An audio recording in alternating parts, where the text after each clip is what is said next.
আল্লাহ রাব্বুল আলামিন সূরা আহজাবের মধ্যে স্পষ্ট করে বললেন, ওই সত্যপন্থী দলটির মধ্যে একদল নেতৃত্ব, একদল নেতা এবং নেত্রী এমন রয়েছে, নেতৃবৃন্দ এমন রয়েছে যার একজনকে মিথ্যা মামলায় ফাঁসি দেয়া হচ্ছে, আর একজনকে ফাঁসির রায় দিয়ে রাখা হয়েছে আগামীকাল রাত 10টায় ফাঁসি, আজকে 11টায় একজনের ফাঁসি, আরো 33 জনকে রেডি করা আছে। শুধু তাই নয়, একজনকে ক্রস ফায়ার দেয়া হয়েছে, আর একজনকে বলতেছে তুই যদি কোরআনের কথা বলো এবং ইসলামী আন্দোলন করে একামতে দ্বীনের কাজ করো, তোমাকে ওইভাবে গুলি করা হবে। একের সামনে একজনকে হত্যা করা হয়, একজনের সামনে একজনকে কিডন্যাপ করা হয়, একের পরে এক আয়না ঘরে ঢোকানো হয়। এরপরে আল্লাহ রাব্বুল আলামিন বলেন, একজনকে হত্যা করে আর একজনকে হত্যার প্রস্তুত করে। এরপরেও দেখার পরেও তারা একদিন যে শপথ নিয়ে আল্লাহর কোরআনের রাজ কায়েমের স্বপ্নে শপথ নিয়ে ময়দানে কাজ শুরু করেছিলেন, লাশের পল্লার যায়, হত্যার পর হত্যা করা হয়। এরপরেও তারা যেই সিদ্ধান্ত নিয়ে কুল ইন্না সালাতি ওয়া নুসুকি ওয়া মাহইয়ায়া ওয়া মামাতি লিল্লাহি রাব্বিল আলামিন, নিঃসন্দেহে আমার নামাজ, আমার কোরবানি, আমার জীবন, আমার মৃত্যু সব কিছু বিশ্বজাহানের রব আল্লাহ তাআলার জন্য। এই শপথ নিয়ে তারা যে ময়দানে নেমেছে, জীবনের পর জীবন যায়, এরপরও শপথ থেকে তারা এক চুল পরিমাণ পরিবর্তন হয় না।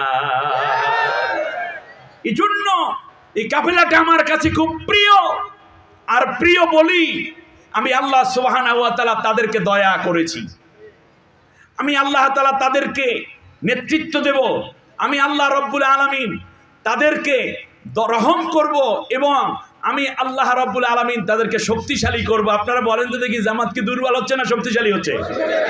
কত শক্তিশালী! এখন ওই ওয়ার্ডের সভাপতিকে জিজ্ঞেস করেন, ওয়ার্ডের আমিরকে, ইউনিয়ন আমিরকে জিজ্ঞেস করেন, এখন আওয়ামী লীগের বিশাল লিডার ফোন করে জিজ্ঞেস করে, বাবা তুমি না বললে তো বাজারে যাইতে পারি না। মামলা এখনো একটাও দেয় নাই, কুল হুয়াল্লাহর সূরা পড়িয়ে ফুও দিলাম না, এর আগেই এই কাপাকাপি। হ্যাঁ, আয়াতুল কুরসি তো বহুত পরে। অতএব এই 18টা বছর পর্যন্ত যে ত্যাগ তারা করেছে, তার ফসল আল্লাহ তাআলা বলছেন, আমি আল্লাহ চাইলাম তাদের উপর দয়া করতে। আপনারা কি তাদের উপর মায়া করবেন না? ব্যাস, আমার প্রিয় দেওয়ানগঞ্জবাসী, দ্বিতীয়বারে হচ্ছে আল্লাহ তাআলা বলছেন, আমি আল্লাহ তাদের হাতে নেতৃত্ব দিতে চাইলাম। সিদ্ধান্ত নিয়েছেন কে? আপনারা কি তাদেরকে নেতৃত্ব দিতে রাজি আছেন? ভোটের মাধ্যমে, কথার মাধ্যমে, দাওয়াতে দ্বীনের মাধ্যমে, সমর্থন করার মাধ্যমে আল্লাহ চান তাদেরকে নেতৃত্ব দিতে। আপনারা চান কিনা? কে কে চান? দুইটা হাত উঁচু করে আল্লাহকে দেখা।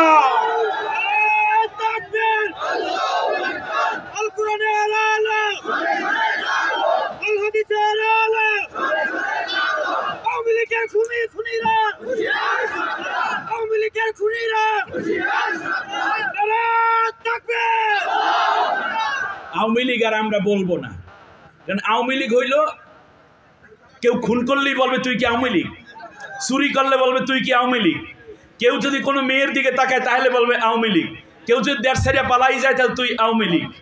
এইটাই না, শুধু ভোট ডাকাতি করলে তুই আওয়ামী লীগ। আওয়ামী লীগ আর কোনো দলের নাম না, এটা গালির নাম, ঠিক কিনা বলেন? আওয়ামী লীগ কোন ব্যক্তি করলে থেকে মানুষ বলবে না, তাকে এই ধরনের অপবাদে মানুষ ঘৃণা করবে, জানাজা পড়তে মানুষ যাবে না, যাবে না, যাবে না। দিনে দিনে বহু বাড়ি আছে দেনা, শুধিতে হইবে ঋণ, ঠিক কিনা বলেন? আওয়ামী লীগ কোনো মানুষের নাম না, কোনো দলের নাম না, এটা গালির নাম, একটা অভিশাপের নাম, একটা গজবের নাম। এই গজব দেশ থেকে যাওয়ার পরে নূহ আলাইহিস সালামের জাতি ধ্বংস হওয়ার পর যেমন আল্লাহ 40 দিন বন্যা দিয়েছিলেন, আল্লাহ তাআলা এই জন্য একটা বন্যা দিয়ে রাখছে, ঠিক না বলেন? ধুইয়া মুইসা সব সাবই গেছে, বৃষ্টি আসবে, এর মানে জমিন আল্লাহ পাক করতে যাচ্ছেন ইনশাআল্লাহ। আল্লাহ রাব্বুল আলামিন বলেন, স্বৈর শাসক ফিরাউন যেদিন মারা গেল তার বিরহে কেউ কান্দে নাই। আল্লাহ রাব্বুল আলামিন বলেন, ফামা বাকাত আলাইহিমুস সামাউ ওয়াল আরদু ওয়া মা কানু মুনজারিন। স্বৈর শাসক ফিরাউন যেই দিন মারা গেল সেই দিন তার জন্য কেউ কান্না করে নাই। ওই যে দেখেন না, মাত্র 5 মিনিট 53 সেকেন্ডের মধ্যে 127 বার আপা আপা ডাকছে, অকইয়া লাভ নাই, কান্দে নাই। আচ্ছা, ফেরাউন যেই দিন মারা গেছে সেই দিন ফেরাউনের তো বউ থাকার কথা, মা বাবা থাকার কথা, আত্মীয় স্বজন, কত মানুষ লইয়া মন্ত্রীগিরি করেছে, কত মানুষের চাকরি দিয়েছে, পার্শ্ববর্তী রাষ্ট্রের সাথে খাতিল ছিল। আল্লাহ তাআলা বললেন যে কেউ কান্না করে নাই। স্বামী মারা গেলে প্রথমে যে কান্দে তার নাম কি? তো ফেরাউনের স্ত্রী কই, নাম কি? কান্না করছে? ওর চারপাশে যারা ছিল কেউ কাঁদছে? যেদিন বাংলাদেশ থেকে লেডি হিটলার চলে গেলেন সেই দিন তার দলের লোক তো দূরের কথা, ছেলে মেয়েরাও কান্দে না। দিয়ে খবর নিয়ে দেখেন, কান্না করেন, কেউ কান্দে নাই। এর আগেও যারা মরছে এই দলের, সেই দিনও কেউ কান্দে নাই। তা না কানলে কি করে? একটা তো কিছু করে নাকি? আল্লাহ রাব্বুল আলামিন বলছেন কি করে, শোনো। ফাকুদিয়া আদাবিরাল কওমিল্লাযীনা যালামু ওয়ালহামদুলিল্লাহি রাব্বিল আলামিন। জালেম শাসক যেই দিন ক্ষমতাচ্যুত হয় কিংবা মারা যায়, সেই দিন কেউ ইন্না লিল্লাহ পড়ে না, সবাই মিষ্টি খায় আর বলে আলহামদুলিল্লাহি রাব্বিল আলামিন। কথা ক্লিয়ার কিনা? কোনো ভেজাল আছে? বাস ক্লিয়ার। অতএব আমার ভাই বলেছেন, আমাদের নাজমুল হক সাইদি সাহেব, আল্লাহ তাকে নেক হায়াত দান করুন, কত বড় দায়িত্বশীল। তিনি বলেছেন আসেন আমাদের দেশে, আমরা রেডি আছি। আমরা যেহেতু মরতে শিখেছি, অতএব আমাদেরকে কেউ আর মারতে পারবে না। ভারতের আধিপত্য এবং হিন্দু আলিপনা বাংলাদেশে যেভাবে দিয়েছে, বাংলাদেশের হিন্দুরাও বিরক্ত, ঠিক কিনা বলেন? যাই হোক, ইতিহাসের এই জায়গাটা আমরা যেন ধরে রাখতে পারি, আল্লাহ সেই তৌফিক দান করুন। সম্মানিত ভাইয়েরা, আজকের এই জায়গাটুকুকে আল্লাহ কিয়ামতের দিন আমাদের নাজাতের জরিয়া করে দিন। আল্লাহ তাআলা আমাদের জীবনের গুনাহগুলো মাফ করে দিন। সিরাতুন নবী সাল্লাল্লাহু আলাইহি ওয়াসাল্লাম মাহফিল, আমি আপনাদের উদ্দেশ্যে কোরআনের একটু টুকরা আয়াত তিলাওয়াত করে তার উপরে যতগুলো কথা আসে আমি বলার চেষ্টা করব। ইতিমধ্যে যা বলছি তা কার কথা বলছি? আল্লাহ তাআলার কথা বলেছি। এজন্য রাসূল সাল্লাল্লাহু আলাইহি ওয়াসাল্লামের একটা চমৎকার নির্দেশনা আছে। আন আব্দুল্লাহ ইবনে ওমর রাদিয়াল্লাহু তাআলা আনহুমা قال رسول الله صلى الله عليه وسلم فاتبعوا سواد الأعظم فإنه من شج في النار। খুব চমৎকার একটি হাদিস এবং সহিহ riwayat, ভালো করে শুনুন। আল্লাহ সুবহানাহু ওয়া তাআলার হাবিব বলছেন, আমরা নবীর উম্মত না? নবীর কথা শুনতে রাজি আছি। তাই আল্লাহর সিদ্ধান্ত ওইটা, এবং নবী আমাদেরকে কি বলছেন সেটাও শুনে যান। নবীজি বলছেন, যখন কোনো রাষ্ট্রে তুমি থাকবে, সেই রাষ্ট্রে যদি আল্লাহর কোরআনের বিধান প্রতিষ্ঠিত না থাকে, তাহলে কিছু কিছু দল তো অবশ্যই কোরআনের আইন জমিনে বাস্তবায়ন করার জন্য থাকবে। তোমরা যেই দলটি দেখবে একটু বড় হয়েছে, যেই দলের মধ্যে ডাক্তার, ইঞ্জিনিয়ার, এমপি, মন্ত্রী হওয়ার যোগ্যতা সবাই আছে, যেই দল দেখবে নেতৃত্ব নিলে কোরআনের হুকুমত তাড়াতাড়ি বাস্তবায়িত হবে, ছোট ছোট দল যারা করেছো, সাধারণ মুসল্লি যারা আছো, আমার উম্মত বলে যারা দাবি করো, ওই দলটারে তোমরা সমর্থন দিবা, ওই দলের আনুগত্য করতে থাকবা। ফাত্তাবিউ সিওয়াদাল আযম, বড় দল। বাংলাদেশে এই মুহূর্তে ইসলামী হুকুমত প্রতিষ্ঠার জন্য বড় দলের নাম কোন? তাহলে আল্লাহর নবী থাকলে, এই মুহূর্তে যদি নবী থাকতেন, মদিনা থেকে বাংলাদেশের সব উম্মতের উদ্দেশ্যে একটা করে চিঠি লিখতেন আর বলতেন যে তোমরা তাড়াতাড়ি জামাত ইসলামী তথা ইসলামের বড় দলটাকে তোমরা সমর্থন দাও। হয়তো জামাত ইসলামী না বললেও কমপক্ষে এই নামটা তো বলতেন যে তোমরা কি করো, বড় দলটাকে। অন্য সব দল বিশ্বাস করে ইসলামী দল যে এটা ইসলামী, এই দলটা সবচেয়ে বড় দল। তাহলে এরপর নবী এইটা বললে তো হয়ে যেত। পরের কথা কিন্তু আরো জটিল। আল্লাহ নবী বলেছেন, ফামান সাজ্জা, এই দলটি পাইলা, এই দলটাকে সমর্থন দিলেই এই দলটা ক্ষমতায় চলে যাইতো। এরপরেও যদি কেউ ওই দল থেকে দূরে থাকো, ওই দলে অমুকে ভালো না, এই করছে, এত ভালো না, এই হইল সেই হইল, এরকম খুব ধরে ধরে যদি কেউ পিছনে থেকে যাও, আলাদা হয়ে যাও, সাজ্জা ফিন নার, আমি নবী বলে গেলাম তুমি জাহান্নামের মধ্যে পড়ে থাকবে। ফামান সাজ্জা ফিন নার। অতএব ইসলামী হুকুমত প্রতিষ্ঠার দ্বার প্রান্তে বাংলাদেশ, যারা দেশের জন্য জীবন দিয়েছে তাদের রক্তকে, এবং যারা ইসলামের জন্য দিয়েছেন তাদের রক্ত এবং শাহাদাতকে একত্রে ধারণ করে বাংলার জমিনকে আল্লাহর কোরআনের জমিন বানাইয়ে দিতে তারা রাজি। তারা দুইটা হাত উঁচু করে আল্লাহকে দেখা।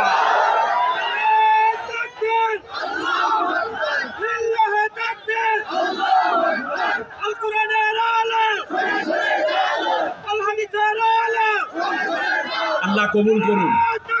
সবাই বলি আমিন, সবাই বলি আমিন। এতক্ষণ যা বলছি আমার কথা বলছি। এবার আল্লাহ তাআলা বলছেন, যদি জমিনটাকে আল্লাহর কোরআন দিয়ে সাজাও তাহলে আমি তোমার 2টা পুরস্কার দেব। আল্লাহ রাব্বুল আলামিন বলেন, শোনো, ওয়ালাউ আন্না আহলাল কুরা আমানু ওয়াত্তাকাউ লাফাতাহনা আলাইহিম বারাকাতিম মিনাস সামাই ওয়াল আরদ। আল্লাহ রাব্বুল আলামিন বলেন, জমিনের উপরে যদি আমি আল্লাহ রাব্বুল আলামিনের কোরআন শাসন কায়েমের জন্য তোমরা কাজ করে কোরআনের আইন ও কানুন আমি আল্লাহর বিধান যদি প্রতিষ্ঠা করে দাও, তাহলে আমি আল্লাহ ওয়াদা দিলাম আসমানের যত বরকতের দরজা আছে আর জমিনের যত বরকতের দরজা আছে সব দরজাগুলো আমি আল্লাহ তোমাদের জন্য খুলে দেব। ওয়াদা কার? আল্লাহর ওয়াদা মিস হবে? তাহলে আমাদের কাজ জমিনের উপরে কি করা? আল্লাহর আইন প্রতিষ্ঠা করার জন্য সমর্থন দেয়া, কাজ করা, মেহনত করা। আর আল্লাহর দায়িত্ব হচ্ছে এই জমিনের মধ্য থেকে হীরার খনি, স্বর্ণের খনি, তেলের খনি, গ্যাসের খনি, কয়লার খনি, পেট্রোলের খনি বের করে দিয়ে আমাদেরকে সমৃদ্ধ করে দেয়া। ওয়াদা কার? আল্লাহ রাব্বুল আলামিন আবার বলছেন, শোনেন, ফালিয়াবুদু রাব্ব হাযাল বাইতিল্লাযী আত'আমাহুম মিন জু' ওয়া আমানাহুম মিন খাউফ। কোন সূরা বলেন তো দেখি? আল্লাহ রাব্বুল আলামিন বলেন, জমিনের বুকে যদি আমি একমাত্র আমি আল্লাহর ইবাদত, দাসত্ব, আমি আল্লাহর বিধি বিধান যদি তোমরা মেনে নিতে পারো, তাহলে আমি আল্লাহ 2টা জিনিস নিশ্চয়তা তোমাদেরকে দেব। খাদ্যের কোনো অভাব থাকবে না, খাদ্যের স্বয়ং সম্পূর্ণতা আমি আল্লাহ দান করে দেব, আর তোমাদেরকে সব ধরনের ভয় থেকে নিরাপত্তা দান করে দেব। ভয় থাকবে না, কোন পার্শ্ববর্তী দাদা বাবু আমাদের দিকে বন্দুক উঁচু করে বলতে পারবে না, শেষ করে দেব। এই অধিকার আল্লাহ তাআলা কেড়ে নেবেন, আমাদেরকে আল্লাহ শক্তিশালী করে দিবেন। আর কোনো খাদ্য অভাব থাকবে না। আমাদেরকে খাদ্যের অভাব দেখাও, কোনো লাভ নাই। তার কারণ আল্লাহ তাআলা আমাদেরকে না খাইয়া থাকা রমজান মাসে 30 দিন দিনের বেলা ফরজ করে দিয়েছেন। যেই জাতি না খাইয়া থাকা ফরজ মনে করে সেই জাতির খাদ্যের ভয় দেখাই লাভ নাই, কারণ আমরা বিশ্বাস করি আমাদের খাবার দেওয়ার মালিক কে? আল্লাহ সুবহানাহু ওয়া তাআলা। সুতরাং আমাদেরকে ঐক্যবদ্ধ হতে হবে। একটা ছোট্ট ঘটনা বলি। আয়াত যখন নাজিল হচ্ছিল তখন রাসূল সাল্লাল্লাহু আলাইহি ওয়াসাল্লাম জালাসা ফি জিল্লিল কাবা, রাসূল সাল্লাল্লাহু আলাইহি ওয়াসাল্লাম তখন বসা ছিলেন কাবার ছায়া চত্বরে। সুবহানাল্লাহ বলেন। সূর্যটা পশ্চিম দিকে হেলে পড়েছে। বিশ্বনবী পূর্বে যে গেট আছে, দরজা আছে বাইতুল্লাহর, এর সাথে হেলান দিয়ে বসা ছিলেন। পাশেই ছিলেন আদি ইবনে হাতেম তাই। হাতেম তাই তো অনেক দানবীর ছিলেন, তার ছেলে, বড় ছেলের নাম আদি, সেই আদি পাশে বসা। সূরা কুরাইশ নাজিলের পরে নবী সাল্লাল্লাহু আলাইহি ওয়াসাল্লাম বললেন, আদি শোনো, আজকে মক্কা এবং আরব এত দরিদ্রতা রয়েছে যেখানে সন্তান বিক্রি করে, নারীরা সন্তান বিক্রি করে খাবারের টাকা জোগাড় করে। মানুষ খাবারের জন্য চুরি ডাকাতি খুন খারাপিও করছে, কেউ অভ্যাসে কেউ বা অভাবে।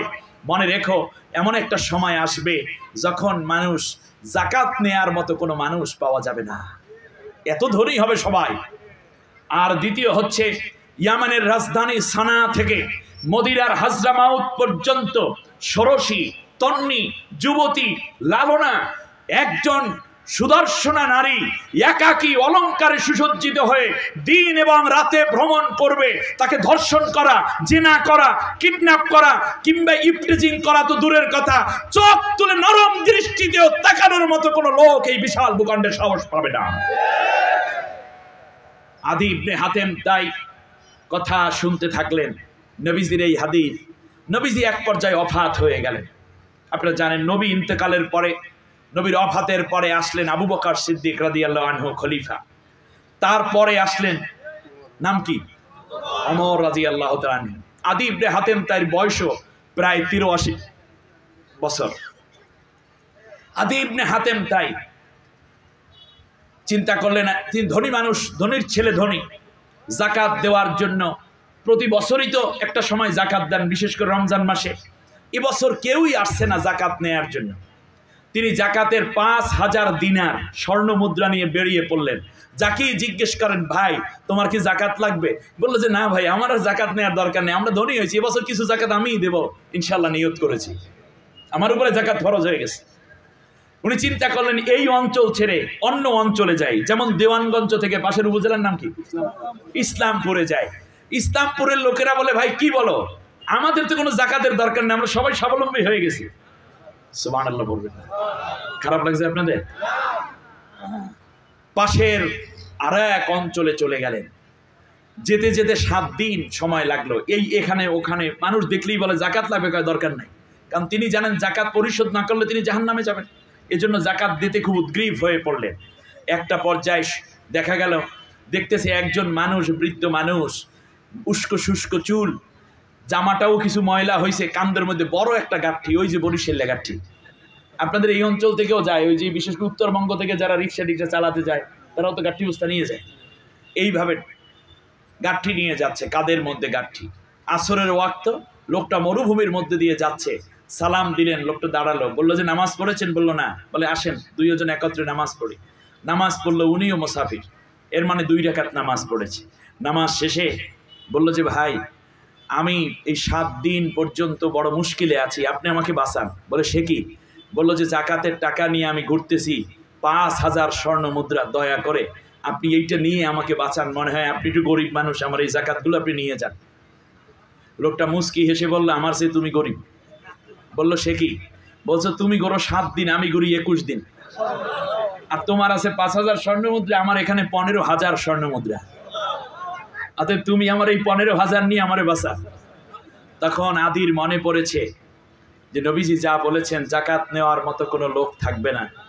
আদি ইবনে হাতেম তাই ফিরে আসলেন এবং ওমর রাদিয়াল্লাহু তাআলা আনহুকে পরামর্শ দিলেন কেন্দ্রীয় একটি জাকাত ফান্ড গঠন করার জন্য, যা দ্বারা বিশ্বের মুসলিম দেশগুলোকে সাহায্য করা যায়, যেখানে অভাব সেখানে পাঠানো যায়। এইটা শেষ হলো। আদি বললেন, মনে মনে ভাবলেন নবী তো আরেকটা কথা বলেছেন, কোনো ভয় থাকবে না। বয়সের ভারে তিনি নুয়ে পড়লেন। ফজরের নামাজ জামাতে পড়ার পরে তিনি কিছুক্ষণ আল্লাহ তাআলার জিকির এবং কোরআন তিলাওয়াত করে শীতের সকালবেলা লাঠিতে ভর দিয়ে দরজায় গেলেন। দরজায় বসার মতো একটা জায়গা ছিল, ওখানে বসেছেন। এমন সময় দেখতেছেন যে ঘোড়ার পিঠে সওয়ার হয়ে একজন যুবতী মেয়ে যাচ্ছে।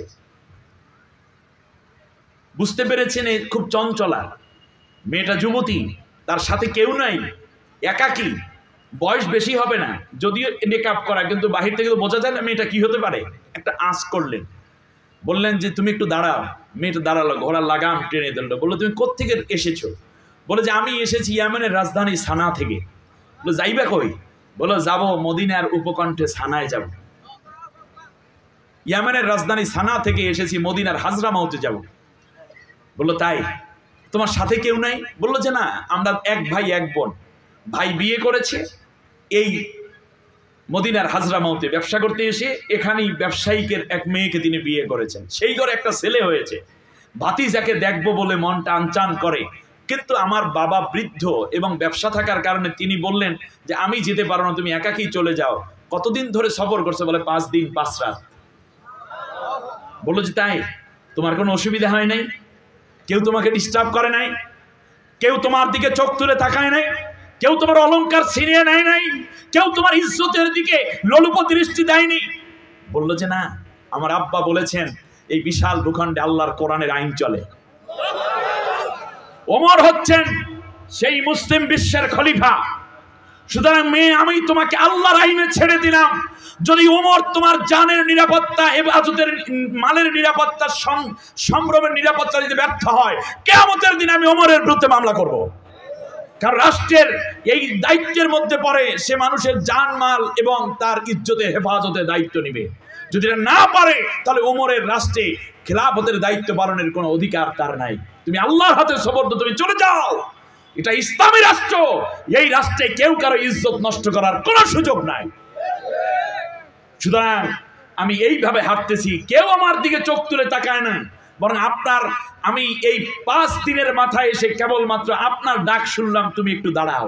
কেউ আমাকে দাঁড়াতে বলারও সাহস পায় নাই। সুবহানাল্লাহ, সুবহানাল্লাহ।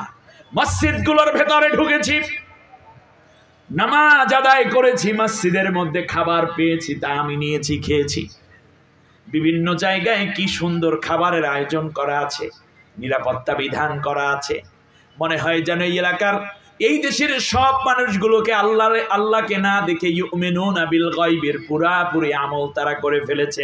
একদিকে আইন আছে আর একদিকে তাকওয়া আছে। সুতরাং আল্লাহ রাব্বুল আলামিনের রাষ্ট্রে আমি যখন চলি, আল্লাহর বিধান অনুযায়ী যেই রাষ্ট্র চলে সেই রাষ্ট্রে লা ইয়াখাফুনা ইল্লাল্লাহ, আল্লাহ ছাড়া অন্য কিছুর ভয় তাদের অন্তরে থাকে না। আমি সেই রাষ্ট্র দিয়ে চলছি। আদি ইবনে হাতেম তাই তাড়াতাড়ি করে লাঠিতে ভর দিয়ে দিয়ে আবার নিজের ঘরের ভিতরে প্রবেশ করলেন, মুসাল্লা বিছায়া দিলেন, নামাজের জন্য নিয়ত করলেন। আল্লাহর নবী যেই দুইটা সিম্পটমের কথা বলেছেন পুরাপুরি যখন তিনি দেখতে পেলেন, সিজদার মধ্যে গিয়ে মনে হয় নবীর কথাগুলো এখনো তার কানের মধ্যে বাজতেছে। সিজদার মধ্যে চোখের পানি ছেড়ে দিয়ে আল্লাহর শুকরিয়া আদায় করতেছেন আদি ইবনে হাতেম তাই। 83 বছর বয়স, ওই সিজদার মধ্যে আল্লাহ রাব্বুল আলামিন তাকে জান কবজ করাইয়া জান্নাতি মানুষ হিসাবে মর্যাদাবান করে দিলেন। সুতরাং আজকে সব মানুষের মর্যাদা ইসলামের মধ্যে আছে। তার কারণ এ কোরআন কার? আল্লাহর।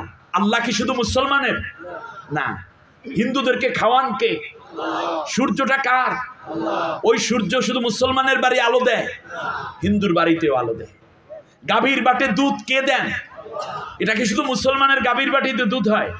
হিন্দুদের গাভীর বাটে দুধ হয় না? হইলেও তিতা তিতা লাগে। Equal distributor. আল্লাহ সবার জন্য সমান। সুতরাং আল্লাহর আইন যারা মানবে তার সবাই সমান অধিকার পাবে। আল্লাহর আইন যে দেশে থাকে সেই দেশে হিন্দু, মুসলিম, বৌদ্ধ, খ্রিস্টান সবাই সমান রাষ্ট্রীয় মর্যাদা পায়। এজন্য আল্লাহ রাব্বুল আলামিন বলেছেন, ওয়ালা তাসুব্বুল্লাযীনা ইয়াদউনা মিন দুনিল্লাহি ফায়াসুব্বুল্লাহা আদওয়ান বিগাইরি ইলম। নবী গো, তুমি তোমার উম্মতদেরকে জানাইয়া দাও, মুসলিম শাসকদেরকে জানাইয়া দাও, তারা কেউ যেন হিন্দু, বৌদ্ধ, খ্রিস্টান কিংবা অন্যান্য ধর্মাবলম্বীদের মূর্তিগুলাকে গালি না দেয়। তার কারণ তাহলে অজ্ঞতা বশত তারা আল্লাহরে গালি দিবে। ওরা ওদের পূজা করুক, যে বিচার আছে সেটা আমি করব। রাষ্ট্রীয় মর্যাদার দিক থেকে তুমি তাদেরকে কোনো কষ্ট দিবা না। আল্লাহর নবী এর জন্য বলেছেন, মান আদা দিম্মিয়ান ফাআনা খসমুহু। কেউ যদি কোনো রাষ্ট্রে, মুসলিম রাষ্ট্রে মুসলমান শাসক হয় আর তারা যদি কোনো অমুসলিম সংখ্যালঘুর উপরে অত্যাচার করে, কিয়ামতের দিন ওই অত্যাচারী শাসক এবং নামদারি উম্মতের বিরুদ্ধে আমি মুহাম্মদুর রাসূলুল্লাহ বাদী হয়ে আল্লাহর আদালতে মামলা দায়ের করে দেব। সুতরাং আমার রাষ্ট্রে হিন্দু, বৌদ্ধ, খ্রিস্টান এরা পার্থক্য থাকলেও নাগরিক হিসাবে আমাদের কাছে সবাই সমান। তার কারণ আল্লাহ রাব্বুল আলামিন বলেন, শোনো, আমি এই কোরআন নাজিল করেছি, আমার নাম হল আলহামদুলিল্লাহ রাব্বিল আলামিন। আমি সবার রব, আল্লাহ সকলের আল্লাহ, সকলের লালন পালনকারী। আবার আল্লাহ কোরআনকে বলেছেন, ও দুনিয়ার মানুষ, ইন হুয়া ইল্লা যিকরুল লিল আলামিন। এই কোরআন হচ্ছে তামাম বিশ্বজাহানের জন্য স্মরণীয়, বরণীয়, জানা এবং মানার এক মহান কিতাব। নবীকে লক্ষ্য করে আল্লাহ বললেন, ওয়ামা আরসালনাকা ইল্লা রাহমাতাল লিল আলামিন। নবী হে, তুমি হচ্ছ সমস্ত মানব জাতির জন্য, বিশ্ব সৃষ্টিকুলের জন্য তুমি রহমত। সুবহানাল্লাহ। রব্বুল আলামিন, যিকরুল লিল আলামিন, রহমাতুল লিল আলামিন। আজকে আমরা এই রহমাতুল লিল আলামিন নিয়ে কথা বলছি। আমার সাথে সবাই পড়েন, আউযু বিল্লাহি মিনাশ শাইতানির রাজিম। বিতাড়িত, অভিশপ্ত শয়তানের ওয়াসওয়াসা থেকে আল্লাহর আশ্রয় চাই। বিসমিল্লাহির রহমানির রহিম। পরম করুণাময়, অসীম দয়ালু আল্লাহর নামে শুরু করছি। লাকাদ কানা লাকুম ফি রাসূলিল্লাহি উসওয়াতুন হাসানাতুন লিমান লিমান কানা ইয়ারজুল্লাহা ওয়াল ইয়াউমাল আখির ওয়া যাকারাল্লাহা কাসীরা। আমানতু বিল্লাহ অর্থ হচ্ছে, হে তামাম বিশ্বের সমগ্র মানব জাতি, শোনো, তোমাদের জন্য অনুপম এক উন্নত চরিত্র মাধুর্য শিক্ষার জায়গা হচ্ছে তোমাদের রসুলের জিন্দিগি। সুবহানাল্লাহ। আমরা যদি শ্রেষ্ঠ হতে চাই, ভালো মানুষ হতে চাই, ভালো সমাজ চাই, ভালো রাষ্ট্র চাই, তাহলে কাকে ফলো করতে আল্লাহ বলছেন? মুহাম্মদ সাল্লাল্লাহু আলাইহি ওয়াসাল্লামকে। হ্যাঁ, এটা কেবলমাত্র তারাই খুব ভালো মেনে নিতে পারবে যারা বিশ্বাস করে আমি আল্লাহর কাছে একদিন তাদের ফিরে আসতে হবে, এবং যারা আমি আল্লাহকে বেশি বেশি করে জিকির করে, স্মরণ করে। সুবহানাল্লাহ। আমরা আল্লাহকে বিশ্বাস করি না? বিশ্বাস করি। আমরা আল্লাহকে বেশি বেশি স্মরণ করি। সূরার নাম সূরা আহজাব, আয়াত নম্বর 21। আমি সর্বপ্রথমেই বলবো, যাদের মোবাইল আছে রেফারেন্সগুলো সেভ করে নেবেন। সব আলোচনা তো একদিনে করা যাবে না, তো যতটুকু বলা যায় রেফারেন্স সহকারে যেহেতু আমি বলার চেষ্টা করছি, আশা করছি আপনারা রেকর্ড করে নেবেন, পরবর্তীতে আবার দেখবেন, মিলাবেন, এরপরে আপনারা কাগজ কলমে প্রয়োজনে লিখে নেবেন। সূরার নাম সূরাতুল আহজাব, মদিনায় অবতীর্ণ। এই সূরায় 73টি আয়াত আছে, 9টি রুকু আছে। 33 নম্বর এই সূরায় আমি আপনাদের উদ্দেশ্যে 21 নম্বর আয়াত থেকে তিলাওয়াত করেছি। সম্মানিত ভাইয়েরা, একটু খেয়াল করেন, বিশ্বনবী সাল্লাল্লাহু তাআলা আলাইহি ওয়াসাল্লামের জিন্দেগিটা আমরা মূলত ব্যাপক আলোচনা করতে পারবো না। তার কারণ আল্লাহ তাআলা নবী সাল্লাল্লাহু আলাইহি ওয়াসাল্লাম সম্বন্ধে বলেছেন যে ইন্নাকা লাআলা খুলুকিন আযীম, হে নবী আপনি হচ্ছেন এক অনুপম চরিত্রের অধিকারী, অনুপম এক জীবনের অধিকারী। সুবহানাল্লাহ বলেন। কিন্তু আযীম শব্দটা যদি শুধু উপমাহীন নিয়তৎপুরুষ সমাস থেকেই শুধু নেই, যে অনুপম মানে তার তুলনাহীন, এটা হলেই হয় না। কিন্তু আরবিতে আযীম শব্দের একটা ভিন্ন ব্যাখ্যা আছে। যেই সাগর কিংবা মহাসাগর সবচেয়ে বেশি গভীর যেই জায়গা, ওইটাকে আরবিতে বলে আমিক। কি বলে বলেন তো দেখি? আমিক। যেইটা খুব বেশি প্রশস্ত সেইটাকে আরবিতে বলে তওয়িল কিংবা ওয়াসিত। আর যেই বস্তুটি অনেক উচ্চতায় সেইটাকে আরবিতে বলে আলা কিংবা আলিয়া। হোক সেটা মাউন্ট এভারেস্ট, হোক সেটা সূর্য কিংবা মঙ্গল গ্রহ ইত্যাদি, যত উচ্চতায় আপনি যান না কেন। আটলান্টিক মহাসাগরের তলদেশ আছে কিংবা ছোঁয়া যায়, যদিও সেটা অনেক গভীর, কিন্তু যেই গভীরতা কোন জায়গায় শেষ হয়েছে তা জানা যায় না, মাপা যায় না। যেই উচ্চতা কত উচ্চতায় তা মানুষ কোনোদিন ধারণাও করতে পারে না, যেই প্রশস্ততা মানুষ চিন্তার মধ্যেও আনতে পারে না, ওইটাকে আরবিতে বলে আযীম। এর মানে নবী আপনার চরিত্র, আপনার জীবনালেখ্য, আপনার মাধুর্য, আপনার দর্শন এত গভীর, এত উচ্চ, এত প্রশস্ত, মানুষ শুধু চিন্তা করবে কিন্তু শেষ করতে পারবে না। আল্লাহ রাব্বুল আলামিন বলেন, শুনুন, ইন্না ফাদলাহু কানা আলাইকা কাবীরা। সূরা বনী ইসরাঈলের 87 নম্বর আয়াতে গিয়ে আল্লাহ রাব্বুল আলামিন বলেন, নবী গো, আমি আল্লাহর কাছে তোমার মর্যাদা অনেক অনেক অনেক বড়। আল্লাহ রাব্বুল আলামিন আবার বলেন, ওয়ারাফা'না লাকা যিকরাক। ও নবী গো, মানুষ তোমার কি স্মরণ করবে? আমি আল্লাহ রাব্বুল আলামিন নিজেই তোমার সম্মানকে অনেক উচ্চতায় পৌঁছে দিয়েছি। ওয়ারাফা'না, আমি আল্লাহ উচ্চ করেছি তোমার জিকিরকে। সুবহানাল্লাহ বলবেন না? আল্লাহ তাআলা কি উচ্চ করেছেন? এই প্রসঙ্গে আল্লাহ সুবহানাহু ওয়া তাআলা বলতেছেন, শোনো, যে নবী গো, তোমার জিকির তারা আর কি করবে? আমি আল্লাহ রাব্বুল আলামিন তোমার যেই স্মরণকে উঁচু করেছি, আমি যত উচ্চতায়, তোমার নামকে আমি আল্লাহ তত বড় উচ্চতায় পৌঁছে নিয়েছি। সুবহানাল্লাহ। আল্লাহ রাব্বুল আলামিন আবার বলছেন, শোনো, লিতুমিনু বিল্লাহি ওয়া রাসূলিহি ওয়া তুআসসিরুহু ওয়া তুওয়াক্কিরুহু ওয়া তুসাব্বিহুহু ফাসাব্বিহুহু বুকরাতাও ওয়া আসীলা। সুবহানাল্লাহ। সূরা ফাতার 9 নম্বর আয়াতে গিয়ে আল্লাহ বলছেন, তোমরা আল্লাহর উপরে ঈমান আনবা, নবীর উপরেও বিশ্বাস স্থাপন করবা, তোমরা তাকে সাহায্য করবা, তাকে সম্মান করবা। সুবহানাল্লাহ পড়েন। তাকে কি করবা? ইজ্জত দেবা, সম্মান করবা। তুসাব্বিহুহু বুকরাতাও ওয়া আসীলা, সকাল এবং সন্ধ্যায় তার জিকির করবা। মুফাসসিরিনে কেরাম বলেছেন যে এই জিকির মানে স্মরণ, আর এই স্মরণ নবীর স্মরণ, আবার আল্লাহরও স্মরণ। আল্লাহকেও স্মরণ করো আর নবী সাল্লাল্লাহু আলাইহি ওয়াসাল্লামের বরত্ব ঘোষণা করো। কারণ জিকির হলো দুই প্রকার, একটা হলো জিক্রুল্লাহ, আরেকটি হচ্ছে জিক্রে হাবিবুল্লাহ। একটা হচ্ছে আল্লাহর জিকির, আর একটা হচ্ছে নবীর জিকির। এই মুহূর্তে আমরা কার জিকির করছি? জিক্রে হাবিবুল্লাহ। সুবহানাল্লাহ বলেন। কেউ যদি জিকির করে লা ইলাহা ইল্লাল্লাহ, লা ইলাহা ইল্লাল্লাহ, এই জিকির করি না আমরা, লা ইলাহা ইল্লাল্লাহ, কিয়ামত পর্যন্ত যদি আপনি এই জিকির করেন, ওই জিকিরের মধ্যে যদি আপনি না বলেন মুহাম্মাদুর রাসূলুল্লাহ, তাহলে মনে রাখবেন আপনার ঈমান আল্লাহ কবুল করবেন না। আমি কি বানাই কথা বলছি? ফেরাউন আল্লাহকে মানছিল। ফেরাউন আল্লাহকে মানতে গিয়ে যখন জনমের মতো সুবানি খাচ্ছিল লোহিত সাগরের তলদেশে, তখন সে বলল, আমানতু আন্নাহু লা ইলাহা ইল্লাল্লাযী আমানাত বিহি বানু ইসরাঈল। ও আল্লাহ, আমি তো তোমার উপর ঈমান আনছি। কে বলতেছে? ফেরাউন। কখন? সুবানি খাচ্ছে আর বলতেছে, আমি তোমার উপর ঈমান আনছি। আন্নাহু লা ইলাহা ইল্লাল্লাহ, আমি বিশ্বাস করি অবশ্যই আল্লাহ ছাড়া কোনো কি নাই, ইলাহ নাই।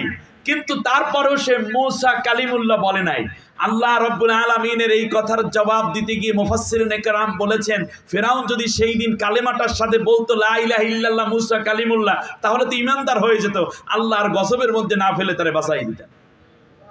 কিন্তু সে বলতেছে কি, লা ইলাহা ইল্লাল্লাহ, আল্লাহ ছাড়া কোনো ইলাহ নাই, কিন্তু মূসা কালিমুল্লাহ সে বলে নাই। যার কারণে সে মুমিন হয়েছে না কাফের রয়ে গেছে? কাফের রয়ে গেছে। অতএব নবীর উপরে ঈমান না আনলে সে মুমিন হতে পারে না। এখন আমরা নবীর জিকির করছি, আল্লাহ তাআলা নবীর জিকির উচ্চ করেছেন, এবং সকাল সন্ধ্যায় আমরা, শুধু সকাল সন্ধ্যা না, অলওয়েজ আমরা যেন সবসময় নবীকে জানতে পারি। কারণ আল্লাহকে জানতে হলে, কোরআন বুঝতে হলে নবী সাল্লাল্লাহু আলাইহি ওয়াসাল্লামকে আমাদের জানতে হবে, বুঝতে হবে। আর না হলে বাস্তব আমল আমরা কিছুই শিখবো না। কোরআন হচ্ছে একটা সংবিধান, কোরআন হচ্ছে একটা গাইডলাইন, এটা একটা প্রেসক্রিপশন, এটা ঔষধ না। এটা কি? প্রেসক্রিপশন। আর কিভাবে এই প্রেসক্রিপশন প্রয়োগ করতে হয় সেই বিষয়টা আছে মুহাম্মদ সাল্লাল্লাহু আলাইহি ওয়াসাল্লামের মধ্যে। আমরা শিখেছি নামাজ পড়ো, কিন্তু নামাজ কেমনে পড়বো? কার থেকে শিখেছি? মুহাম্মদ সাল্লাল্লাহু আলাইহি ওয়াসাল্লাম থেকে। মুহাম্মদ সাল্লাল্লাহু আলাইহি ওয়াসাল্লাম থেকে আমরা শিখেছি। এখন যদি আমরা এটা কম বেশি করি তাহলে নামাজটাও হয় না। যেমন নামাজে প্রতি রাকাতে, ফরজ কিংবা সুন্নাত ওয়াজিব নামাজে আমরা রুকু করি প্রতি রাকাতে কয়বার? একবার। আর সিজদা করি কয়বার? দুইবার।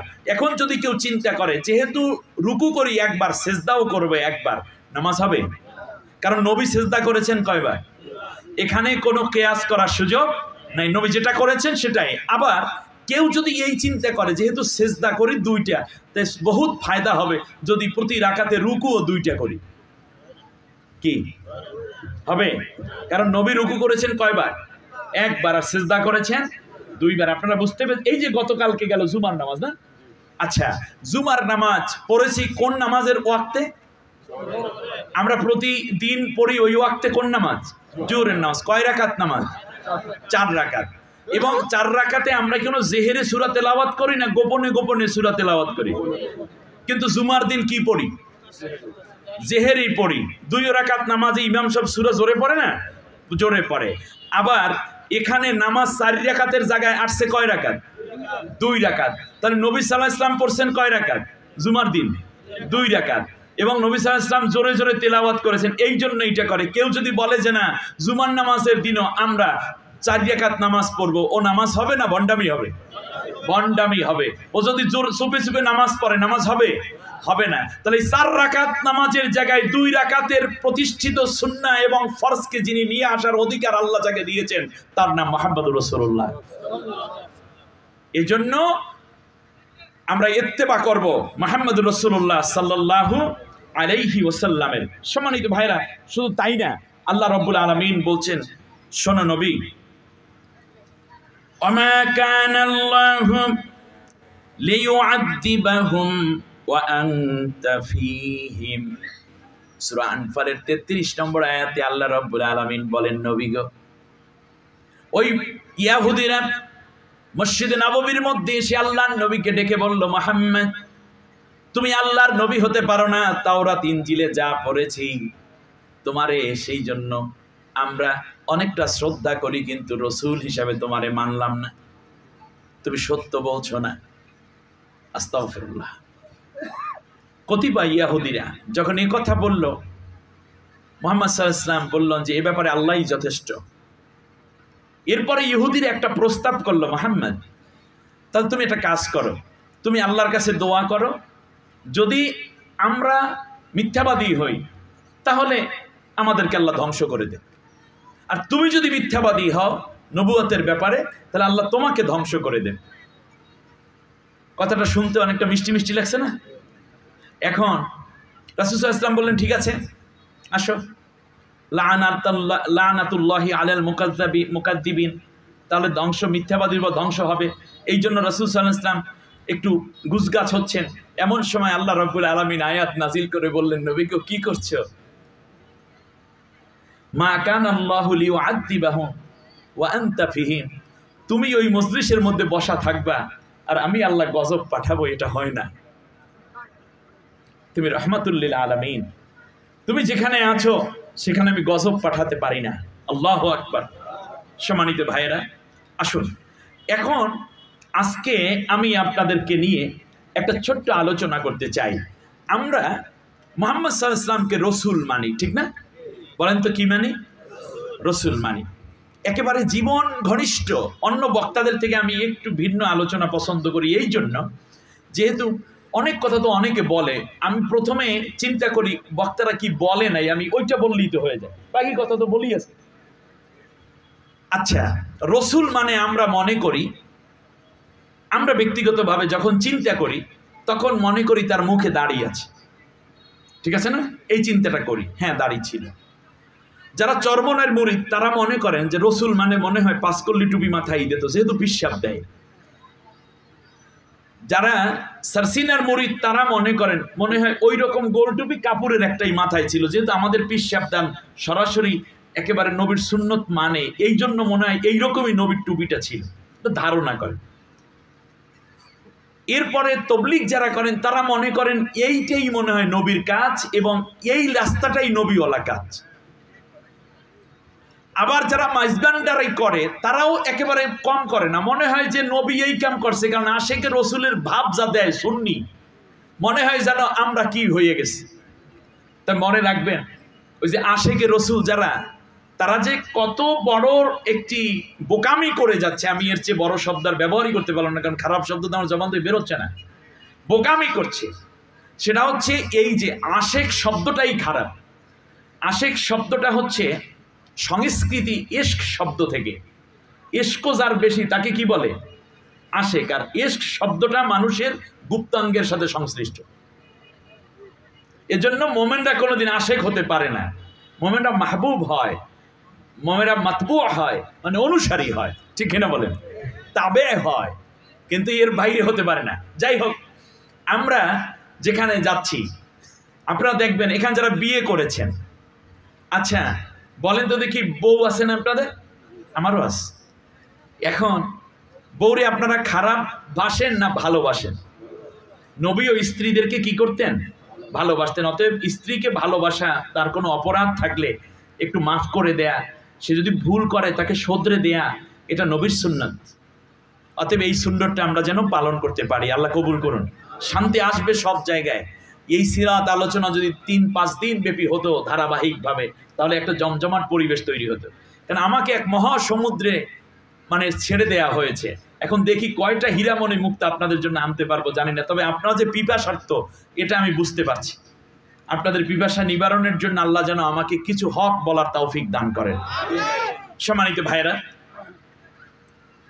এবার আপনি খেয়াল করুন, নবীজি বলতে বলতে এটা বললেন, খেয়ারুকুম ফি নিসাইহিম, তোমাদের মধ্যে ওই ব্যক্তি উত্তম যে তার স্ত্রীর কাছে উত্তম। আপনার চরিত্রের সার্টিফিকেট স্ত্রীর কাছে।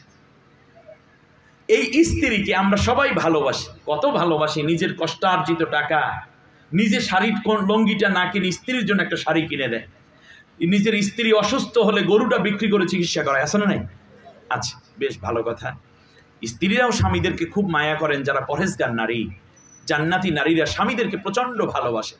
সে যাই হোক, এরপরে আচ্ছা বলেন দেখি, স্ত্রীর কয়দিন রাস্তার মধ্যে ধৈর্য পড়ছেন আই লাভ ইউ বলছেন? মানুষের সামনে বলছেন আমি আমার জান তোমারে ছাড়া বাঁচবো না, এই কথা বলছেন? স্ত্রীর নাম শরীরের মধ্যে লিখে রাখছেন? স্ত্রীর নাম মনে করেন শাহিদা, আপনার নাম হলো জহিরুল, S+J, এইটা লেখছেন কোনোদিন হাতে? লেখেন নাই। রিক্সার মধ্যে স্ত্রী স্বামী দুইজন গলাগলি করে জড়াজড়ি ধরে কাছাকাছি টানাটানি করেছেন?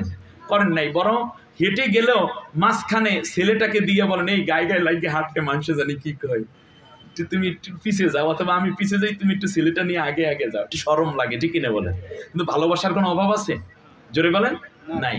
তাই প্রকৃত ভালোবাসা কোনোদিন বলা লাগে না ভালোবাসি ভালোবাসি, বলা লাগে না আমি আশেকে রসুল আশেকে রসুল। ভালোবাসা যখন 2 নম্বর হয়, বিয়া নাই শাদী নেই, ক্লাসমেট অথবা খালাতো বোন, অথবা বাড়ির অনেক দূরের এক চাচাতো বোন, অথবা একই ইউনিভার্সিটিতে পড়ে, এক অফিসে চাকরি করে, তখন আরে ডার্লিং আই লাভ ইউ, তুমি আমার জান, তোমার এছাড়া বাঁচবো না, তুমি আমার স্বপ্ন, তুমি আমার এই কলা কচু ইত্যাদি সব, ঠিক কিনা বলেন? এগুলো কি 1 নম্বর ভালোবাসার আলামত না নকল ভালোবাসা?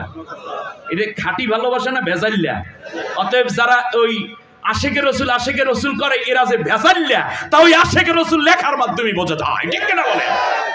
নবীর আদর্শ কায়েম করতে গিয়ে ফাঁসির মঞ্চে একের পর এক জীবন দিয়েছে, তারাই তো প্রকৃত আশেকে রসুল, ঠিক কিনা বলেন? 13টা বছর পর্যন্ত আল্লাহর কোরআনের পাখি আল্লামা দিলওয়ার হোসেন সাইদি সাহেব নওয়ারাল্লাহু মারকাজা ওয়া জাআলাল জান্নাতা মাসাউ 13 বছর জেলে রাখার পরে জেল থেকে বের করে অত্যাচার করে হত্যার পরিকল্পনা করে তারপরে তাকে হাসপাতালে নিয়ে হত্যা করা হয়েছে, এটাই আজ জাতি জানতে চায়, ঠিক কিনা বলেন? আজ প্রশাসনের কাছে এবং আজকের বাংলাদেশের যে অন্তর্বর্তীকালীন সরকার রয়েছেন, অগ্রাধিকার ভিত্তিতে আল্লামা সাইদির প্রয়োজনে আবার তদন্ত করে, তার দেহ তদন্ত করে, তারপরে যেই ডাক্তার তার চিকিৎসা করিয়েছে কুলাঙ্গার ডাক্তার, তাকে গ্রেফতার করুন, যেখানে আছে সেখান থেকে বের করুন। তারপর সেই সময় স্বরাষ্ট্রমন্ত্রী এবং ওই ডাক্তার যারা ছিল প্রত্যেককে ধরে ধরে এনে কি কাজের মাধ্যমে আল্লামা সাইদি নির্দোষ শুধু নয়, তিনি ছিলেন সম্পূর্ণ সুস্থ সবল একজন আল্লাহর কোরআনের দায়ী, জেল থেকে তাকে সুস্থ বের করে এনে যে তারপর হাসপাতালের ভিতরে ঢুকাইয়া 4 ঘন্টা পরে হত্যার ঘোষণা দিয়ে মৃত্যু ঘোষণা কেন করা হয়েছে? পুরো একটি আলাদা তদন্ত গঠন করুন, তদন্ত কমিটি গঠন করে আল্লামা সাইদির ওই চিকিৎসক যারা ছিল এবং এর সাথে জড়িত তাদেরকে উপযুক্ত শাস্তির আয়ত্তে এনে এই জাতির কলেজে ঠান্ডা করুন, আর না হলে এই জাতি কোনোদিন ক্ষমা করবে না।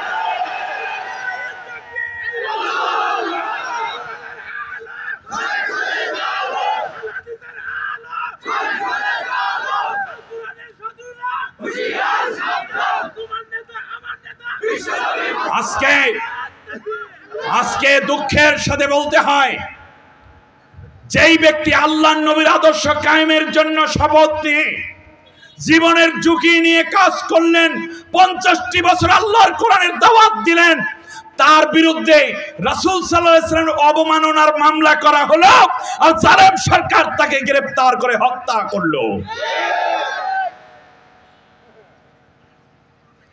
আমি আজ এই হাজার হাজার তাওহীদি জনতার পক্ষ থেকে, বাংলাদেশের তাওহীদি জনতার পক্ষ থেকে বর্তমান অন্তর্বর্তীকালীন সরকারের প্রতি জোর দাবি করব, এই বাংলাদেশের 17 কোটি মুসলমানের পক্ষ থেকে যারা এই হত্যার সাথে জড়িত তাদেরকে গ্রেফতার করুন, সর্বোচ্চ শাস্তি নিশ্চিত করুন। ঠিক তার পাশাপাশি সেই দিন যারা মিথ্যে মামলা দিয়েছিল, সেই তথাকথিত দলের লোকেরা, চট্টগ্রামের সেই এমপি, বিনা ভোটের এমপি, তাকে গ্রেফতার করুন এবং এই মামলা কার উস্কানিতে দিয়েছেন তাদের পূর্ণ শাস্তির ব্যবস্থা করুন। সাইদি সাহেবকে শুধু হত্যা করা হয়নি, তার জানাজাটা পর্যন্ত পড়তে দেওয়া হয়নি ঢাকায়। বাংলাদেশ শুধু নয়, তাম বিশ্বে প্রায় 1 লাখের উপরে গায়েবানা জানাজা হয়েছে। এই গায়েবানা জানাজা যারা পড়েছে তাদের বিরুদ্ধে মামলা করেছে। ইমাম সাহেবের চাকরি গেছে, মসজিদ গেছে, তারপর তাকে অ্যারেস্ট করে হেনস্থা করেছে, এরকম বহু রিপোর্ট আছে। জুলুমের মাত্রা এতই হয়ে গিয়েছিল, তবুও সাইদি সাহেবের জানাজায় এই জমিনে হয়েছে, লাখো লাখো মানুষ জানাজায় শরীক হয়েছে। এমন একটি মুহূর্ত নাই, দিন রাত 24 ঘন্টা যখনই ওই কবরের পাশে যাবেন দেখবেন মানুষ কেউ না কেউ জিয়ারত করছে। শুধু তাই না, প্রত্যেকজন শহীদ আমাদের প্রেরণার উৎস। কি অপরাধ ছিল ওই সমস্ত আল্লামাদের, আল্লাহর কোরআনের সাথীদের? কোনো অপরাধ ছিল না। আল্লাহ রাব্বুল আলামিন বলেন, ওমা নাকামু মিনহুম ইল্লা আইয়ুমিনু বিল্লাহিল আজিজিল হামিদ আল্লাযী লাহু মুলকুস সামাওয়াতি ওয়াল আরদ আল্লাহু আলা কুল্লি শাইইন শাহীদ। আল্লাহ রাব্বুল আলামিন বলেন, ওদের কোনো দোষ নাই, ওরা দুর্নীতি করে না, ওরা মিথ্যাবাদী নয়, ওরা জেনাকার নয়, ওরা ধর্ষণকারী না, ওরা মদ্যপ না, ওরা বিড়ি সিগারেট খায় না, ওরা বেনমাজি না, ওরা অপরের সম্পদ লুণ্ঠন করে না, মানুষ হত্যা করে না, খুন খারাপি ওরা কিচ্ছু করে না। তাদের অপরাধ একটাই ছিল, তারা বিশ্বাস করে যে তামাম জাহানের লালন পালনকারী আল্লাহ রাব্বুল আলামিন, যার জন্য তামাম বিশ্বের একচ্ছত্র রাজত্ব, ওই রাজত্ব জমিনের বুকে কায়েম করতে চেয়েছে, এটাই তাদের অপরাধ। আর কোনো অপরাধ ছিল? আজ বাংলাদেশ একটি উন্মুক্ত পরিবেশ পেয়েছে। আজকের যারা অন্তর্বর্তীকালীন সরকার রয়েছেন, আপনাদের জন্য আমরা দোয়া করি, আল্লাহ রাব্বুল আলামিন যথার্থ সিদ্ধান্ত তাদের নেয়ার তৌফিক দান করুন। অবশ্য ডক্টর ইউনূস সাহেব বয়স হয়েছে, নির্মোহ এবং নির্লোভ একজন মানুষ, বাহির থেকে যতটুকু দেখছি। বাইরে ছাত্র সমাজও প্রস্তুত আছে। শুধুমাত্র একজন doctor Yunus is not enough for Bangladesh. বাংলাদেশের জন্য ডক্টর ইউনূস একজন না, তিনি বারবার বলছেন আপনার প্রত্যেকে দায়িত্ব নিতে হবে। অতএব যেখানেই অন্যায় হবে সেখানেই প্রতিরোধ গড়ে তুলতে হবে। আমরা প্রত্যেকে একজন ডক্টর ইউনূস হব, ঠিক না বলেন? আমরা আল্লাহর কোরআনের রাজ কায়েম না হওয়া পর্যন্ত এই জমিন থেকে দূরে সরে যাব না, বিশ্রাম নেব না, ঠিক না বলেন? আল্লাহ আমাদের হক পথে চলার তৌফিক দান করুন। সম্মানিত ভাইরা, প্রতিটি হত্যা, আমিরে জামাত, আহারে চেহারার দিকে তাকালিতে হয়। শহীদ মতিউর রহমান নিজামী নওয়ারাল্লাহু মারকাজাহু বিশ্ব রিপোর্ট করেছে, বিশ্বের 100 জন প্রভাবশালী মানুষের মধ্যে একজন তিনি। তাকে হত্যা করা হলো। বাংলাদেশের কত মানুষকে যে হত্যা করা হয়েছে, এই হত্যার খেসারত দিলে ওদের 1 লক্ষ বছর পর্যন্ত ওদের নাম আসার কথা নয়। এই জন্য আমি নাম নিয়ে তাদেরকে আর প্রমোট করতে চাই না। অতএব আল্লামা সাইদি হত্যার সাথে যারা জড়িত, সর্বপ্রথম এই জাতি তাদের হত্যাকারীদেরকে দেখতে চায় এবং চূড়ান্ত বিচার দেখতে চাই আমরা। কারণ সাইদি সাহেব প্রতিদিন জন্ম হয় না, 100 বছরে হয়তো ভাই একটা সাইদি হয়। জাতি কি নিয়ামত হারিয়েছ আল্লাহ, তুমি এই ক্ষতিপূরণ, এই ক্ষতিকে পুষিয়ে নেওয়ার মতো তৌফিক এই জাতিকে তুমি দান করো। আল্লাহ তুমি ঘরে ঘরে আল্লামা সাইদি পয়দা করো, ঘরে ঘরে আল্লাহ তুমি সাইদি দান করো। আল্লাহ এই সমাজটাকে আলোড়িত করার তৌফিক দান করো। রসুল, আচ্ছা আমি আজকে আলোচনা করতে চাই রসুল কি। রসুল মানে হচ্ছে, আপনারা বলতে পারেন হুজুর মিসাওয়াক করে, খেজুর খায়, মধু খায়, দুধ খায়, এলো রসুলের কাজ, ঠিক না? রসুলের একাধিক স্ত্রী, প্রচণ্ড মায়া করতেন তাদেরকে। কিংবা আমরা মনে করি রসুল মানে হচ্ছে মানুষের কাছে কাছে গিয়ে বিভিন্ন নসিহত শুধু করা, কিংবা মনে করতে পারি রসুল মানে হচ্ছে তাহাজ্জুদ নামাজে সবসময় লিপ্ত থাকা। আমার প্রশ্ন হলো, রসুল শব্দের অর্থটাকে আজকে আমি একটু ভিন্ন মাত্রায় নিয়ে যাই। এগুলো রসুল সাল্লাল্লাহু আলাইহি ওয়াসাল্লামের জীবনের আদত, আমল, সুন্নাহ। কিন্তু রসুল সাল্লাল্লাহু আলাইহি ওয়াসাল্লামকে আল্লাহ তাআলা যেই উদ্দেশ্যে পাঠিয়েছেন, সেই উদ্দেশ্যটা কি, এটা আমাদের জানা খুব জরুরি, ঠিক কিনা বলেন? রসুল সাল্লাল্লাহু আলাইহি ওয়াসাল্লামের ব্যক্তিগত আমল একান্ত তার। আর আমি অনেক সময় আলোচনায় বলে থাকি, রসুল সাল্লাল্লাহু আলাইহি ওয়াসাল্লামের জন্ম থেকে নিয়ে নবুয়ত পাওয়া পর্যন্ত যে সময়টা গেছে 40 বছর, এর মধ্যে রাসূল সাল্লাল্লাহু আলাইহি ওয়াসাল্লামের কোনো সুন্নাহ আমাদের জন্য অপরিহার্য বিষয় নয়। এগুলো হচ্ছে আদত, নবী সাল্লাল্লাহু আলাইহি ওয়াসাল্লামের স্বাভাবিক আমল, মানে আদত। আদত মানে কি? স্বাভাবিক আমল, নিয়মিত যা করতেন। আর দ্বিতীয় যদি বলি, সেটা হচ্ছে ইতিহাস। সেটা কি? ইতিহাস। এটার মধ্যে সুন্নাহ নাই। বলেন, এটার মধ্যে কি নাই? সুন্নাহ নাই। খুব কন্ট্রাডিক্টিভ না হলেও আপনাদের মনে কিছুটা যেন খোরাক আসে, মন দিয়ে কথা শুনুন। জন্ম থেকে নিয়ে 40 বছর পর্যন্ত নবী সাল্লাল্লাহু আলাইহি ওয়াসাল্লাম যা করেছেন সেগুলো সুন্নাহ নয়, সেগুলো ইতিহাস। সেগুলো কি? ইতিহাস। এবং সেইগুলো হচ্ছে নবী সাল্লাল্লাহু আলাইহি ওয়াসাল্লামের আদাদুন নবী। কি নবী বলেন? আদাদুন নবী, নিত্য নৈমিত্তিক কাজ কর্মসূচি নবীর। কিন্তু যেই দিন থেকে তিনি নবুয়াত পেলেন, রমজান মাসে কদরের রাতে হেরা পাহাড়ে কোরআন নাজিল হলে ইকরা বিসমি রব্বিক, সেখান থেকে নিয়ে ওয়াফাত পর্যন্ত তিনি যা নিয়মিত করতেন সেগুলো উম্মতের জন্য সুন্নাহ। তাহলে এই সুন্নতের গুরুত্বটা আসছে মুহাম্মদ বিন আব্দুল্লাহর কারণে, নাকি কোরআন এসে মুহাম্মদুর রাসূলুল্লাহ হওয়ার কারণে? বাস এক। দ্বিতীয় হচ্ছে, যা নবী সাল্লাল্লাহু আলাইহি ওয়াসাল্লাম করতে তাকিদ করেছেন সেটা হলো ওয়াজিব। সেটা কি? ওয়াজিব। আর যেটা রাসূল সাল্লাল্লাহু আলাইহি ওয়াসাল্লামের মাধ্যমে অথবা আল্লাহর কোরআনের সরাসরি আয়াতের মাধ্যমে এসে যেই বিষয়গুলো এসছে হুকুম, যা না মানলে শাস্তি অবধারিত, সেইটা হলো ফরজ। সেটা কি? শাস্তি অবধারিত অথবা কাজা এবং কাফফারা দিতে হয়, সেই বিষয়গুলো কি হয়ে গেল? ফরজ হয়ে গেল। তাহলে বলুন, ফরজ, ওয়াজিব এবং সুন্নাহ এটা তৈরি হয়েছে নবুয়ত প্রকাশিত হওয়ার আগে না নবুয়ত প্রকাশিত হওয়ার পরে? আর নবুয়ত প্রকাশিত হয়েছে কিসের মাধ্যমে? কোরআন নাজিলের মাধ্যমে, রাইট? এখন রাসূল সাল্লাল্লাহু আলাইহি ওয়াসাল্লাম যে কাজটি করেছেন, এখন আমরা তাকে রসুল বলছি। তো রসুলের কাজটা কি আমরা জানি।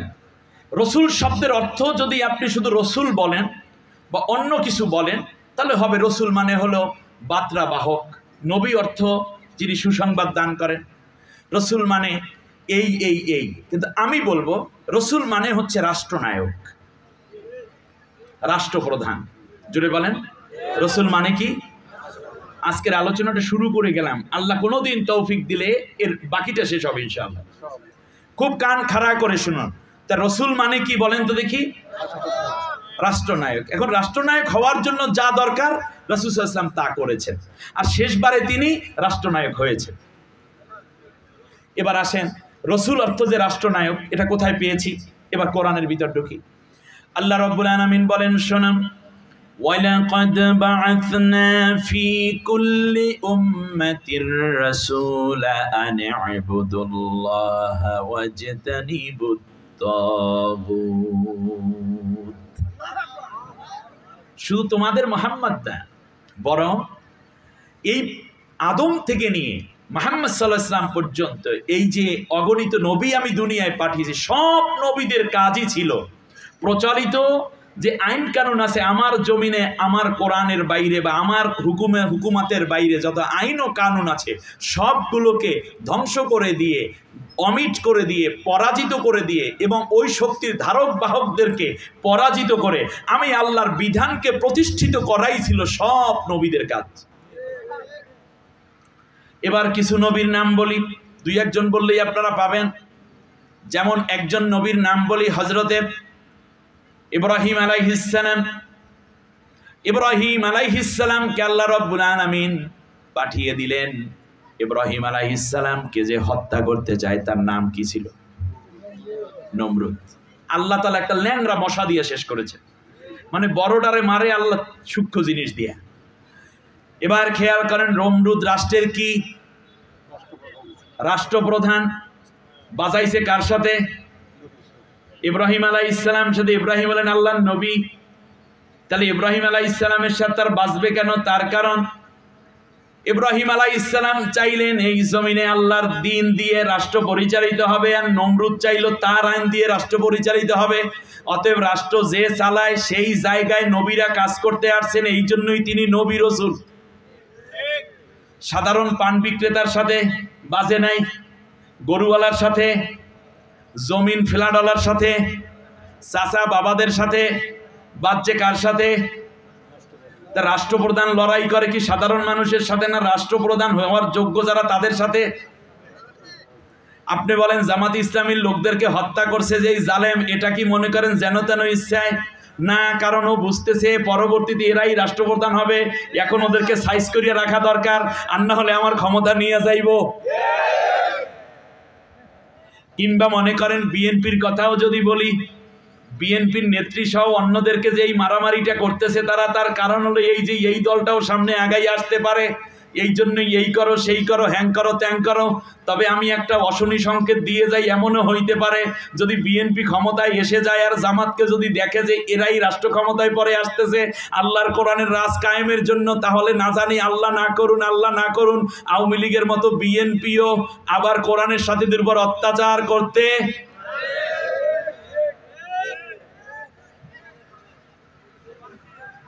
তাহলে আওয়ামী লীগ যেই ভুল করছে সেই ভুল বিএনপিও করার আশঙ্কা আমি উড়াইয়া দিতে।